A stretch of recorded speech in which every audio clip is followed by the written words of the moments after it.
कि शीश महल में ही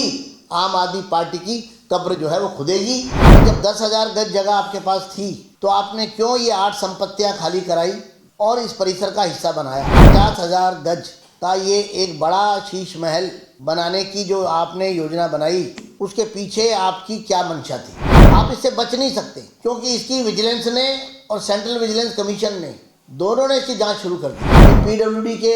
अतिरिक्त जो सामान वहां पर करोड़ों रुपए का पाया गया है, जो विजिलेंस का भी सवाल है, उसके बारे में वो बताएं कि वो सामान किस ट्रांजैक्शन से आया है। कोई फाइनेंशियल ट्रांजैक्शन और बेनिफिट किसी को पहुंचाकर ये आइटम जो एक्सचेंज में ये आइटम्स ली गई हैं। कि जिस समय शीश महल तैयार हो रहा था और इसमें महंगी वस्तुएं आ रही थी, उस समय शराब घोटाले की नींव रख दी गई थी। आम आदमी पार्टी के नेता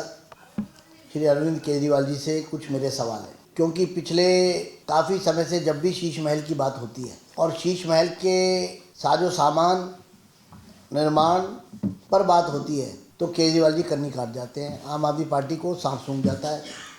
और वो उल जलूल बयान देते हैं, लेकिन मुद्दे की बात नहीं करते। मुद्दा ये है कि शीश महल, जिस पर लगभग 200 करोड़ रुपया खर्च करने की पूरी योजना तैयार की गई थी, और हम आपको बता दें कि जो शीश महल का जो परिसर है वो लगभग 50,000 गज है। प्रारंभ में जो flag staff road 6 flag staff road जो एड्रेस था मुख्यमंत्री निवास का, जिसमें पहले दिल्ली विधानसभा के स्पीकर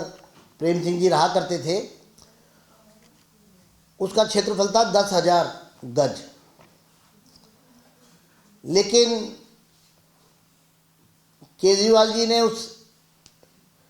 परिसर में रहते हुए शीश महल जब बनवाया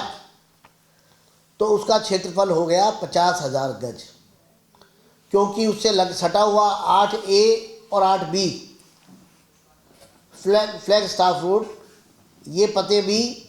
जिनमें अभी चीफ सेक्रेटरी हैं वो एक प्रदेश में और पूर्व गृह मंत्रालय के गृह सचिव भारत सरकार वो रहा करते थे, वो भी अपने आप में काफ़ी बड़ी प्रॉपर्टियां थी। उसके साथ 45 और 47 राजपुर रोड, कुल मिला के ये 8 संपत्तियां थी दिल्ली सरकार की। और चूँकि एक प्रकार से जो राजपुर रोड की जो संपत्तियां थी उसमें पार्क भी थे, सड़कें भी थी, तो वो सब शीश महल के परिसर में मिला लिया गया। तो पहला सवाल मेरा केजरीवाल जी से ये है कि जब 10,000 गज जगह आपके पास थी तो आपने क्यों ये 8 संपत्तियां खाली कराई और इस परिसर का हिस्सा बनाया। 50,000 गज का ये एक बड़ा शीश महल बनाने की जो आपने योजना बनाई, उसके पीछे आपकी क्या मंशा थी। क्योंकि शीश महल परिसर में आज भी कई टावर जिनका निर्माण 50% से ऊपर हो चुका है, वो भी शीश महल का ही हिस्सा है। वो निर्माण कार्य क्यों बंद हो गए? अगर आप ठीक थे और जो वो टावर बन रहे थे उसमें शीश महल का और अपने रिहायशी क्षेत्र का जो उनका रेजिडेंशियल एड्रेस था, उसमें वो क्या बनवा रहे थे, क्या योजना थी, और उस सब पर जो पैसा खर्च हो रहा था अतिरिक्त, जो आज पैसा जो खर्च हुआ है उसके अतिरिक्त जो 4 गुना पैसा उसमें और खर्च किया जा रहा था, उसके पीछे का सच क्या है, ये हम केजरीवाल जी से पूछना चाहते हैं। आप इससे बच नहीं सकते, क्योंकि इसकी विजिलेंस ने और सेंट्रल विजिलेंस कमीशन ने दोनों ने इसकी जांच शुरू कर दी है। अभी जब मेरे पास वो पत्र भी है जो मुझे सेंट्रल विजिलेंस जो मुझे directorate of vigilance Delhi government से प्राप्त हुआ, जिसमें वो सारे सवाल विजिलेंस ने पूछे हैं कि ये जो शीश महल है इसमें एक इन्वेंट्री की लिस्ट वो है जो पीडब्ल्यूडी के ने वहाँ पर उपलब्ध कराई है। जो अप्रैल 2022 में इन्वेंट्री ली गई,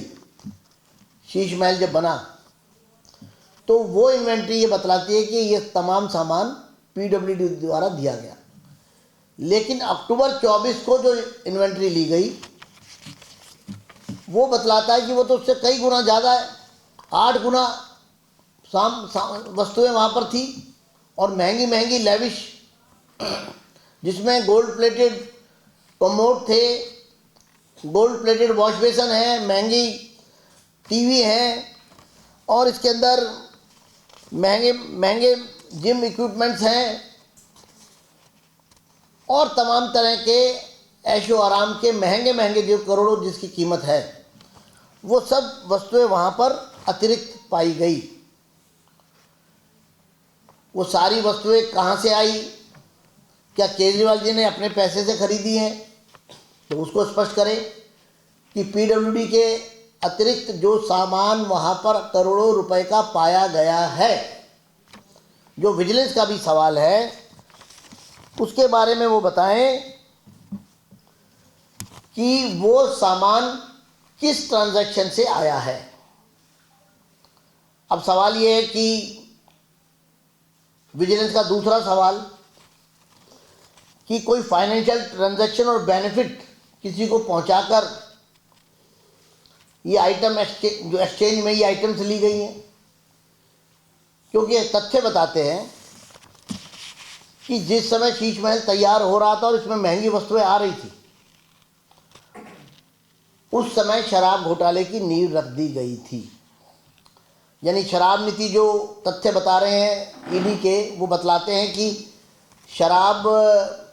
नीति बनाते वक्त जो शराब माफिया है, शराब के व्यापारी हैं, या उद्योगपति कहिए या उनको व्यापारी कहिए या माफिया कहिए, जो शराब का पूरा एक जिनका कंट्रोल है इसके व्यवसाय पर, उनके साथ बैठकर ये शराब नीति तैयार की गई उसी दौरान जिस दौरान पैसे का लेन देन हुआ, जिसमें ये तथ्य भी सामने आ गए कि शराब नीति में जो कमीशन 5% से 12% की गई,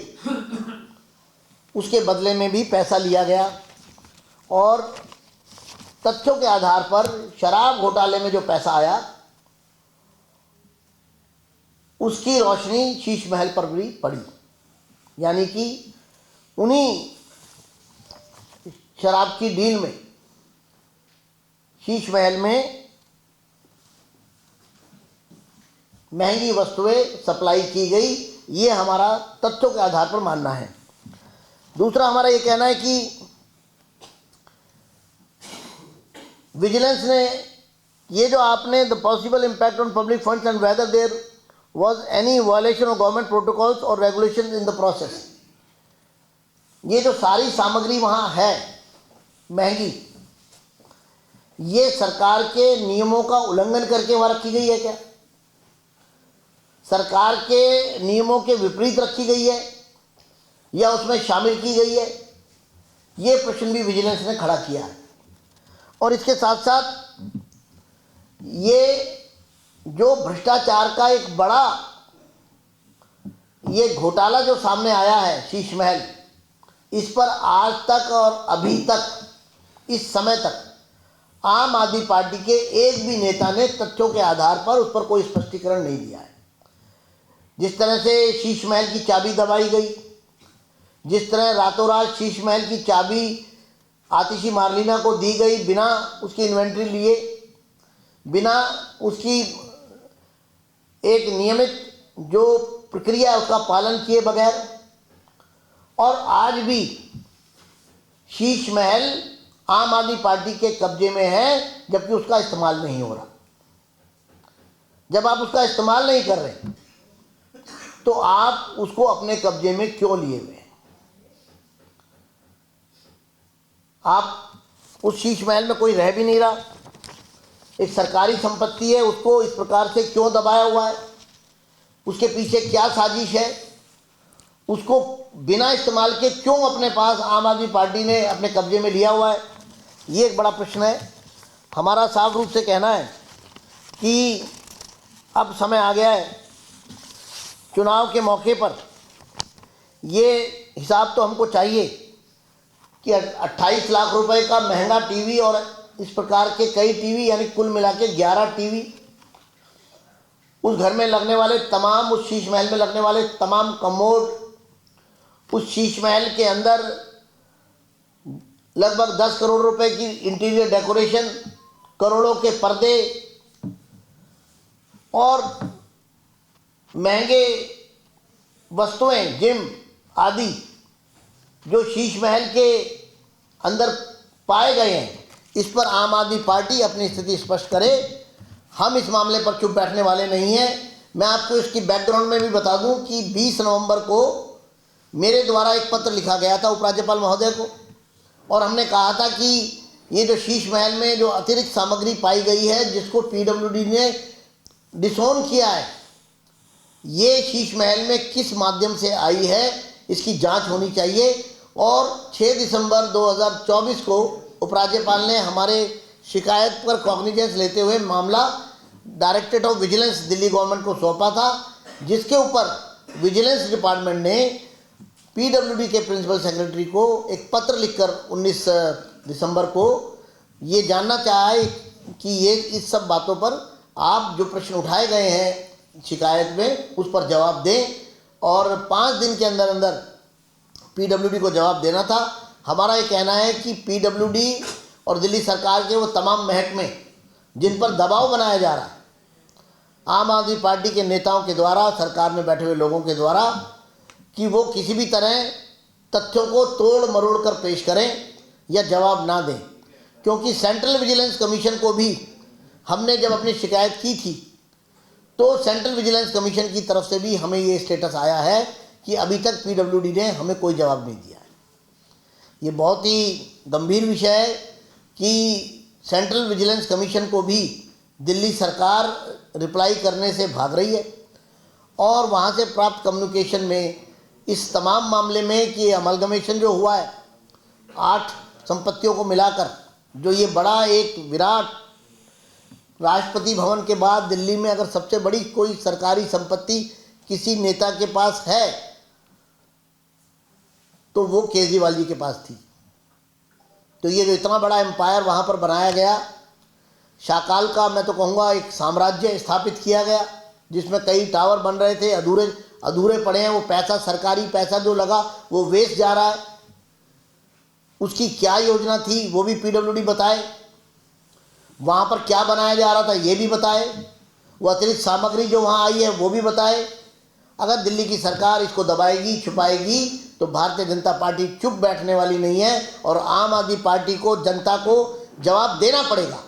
जनता, दिल्ली की गली गली में लोग, जनता, पब्लिक ये सवाल पूछ रही है आम आदमी पार्टी के लोगों से कि आप तो ये कहकर आए थे कि हम आम आदमी हैं, गाड़ी नहीं लेंगे, बंगला नहीं लेंगे, सिक्योरिटी नहीं लेंगे, लेकिन आपने तो ये शीश महल तैयार किया है जनता की खून पसीने की कमाई से। इसमें एक तरफ भ्रष्टाचार की सामग्री है, वस्तुएं हैं, और दूसरी तरफ आम जनता के खून पसीने की कमाई को पैसे की तरह बहाया गया है। लोगों के सवालों के जवाब दीजिए। जनता जानना चाहती है, इस पूरे शीश महल की कहानी, किस्सा समझना चाहती है कि केजरीवाल जी ने अपनी कौन सी मानसिकता का परिचय दिया है। ये विपरीत जो एक